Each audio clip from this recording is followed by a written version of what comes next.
যত গরমই পড়ুক এই সকালের কফিটা আমার না খেলেই নয়। কেন জানিটা আমি না খেয়ে থাকতে পারি না, যদিও অনেক গরম বাইরে এখন। তো লেবু দিয়ে সকালের এই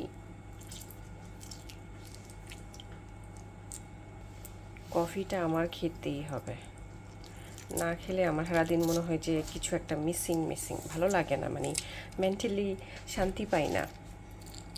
তাই আর যাই করি না কেন, যদিও এটার পরে অনেকক্ষণ কিছু না খেলে ভালো, বাট যদি কিছু খাওয়া লাগে তারপর এটা আগে খেয়ে তারপর এটা খাবো, মানে এটা আমার খেতেই হবে।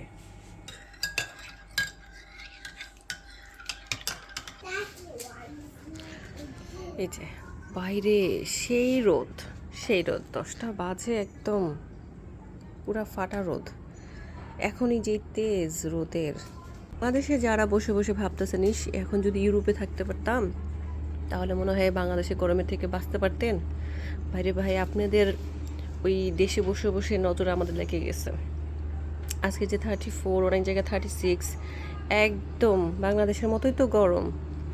হ্যাঁ, 40 হওয়ার আর বাকি কি আছে? আমার মনে হয় এত গরম লাস্ট অনেক বছর পরে নাই। ম্যাক্সিমাম একদিন 2 দিন 34-5-এ গেছিলো। আর লাস্ট এই 2 সপ্তাহ পরপরই কেমন রোদ আর গরম পড়তেছে।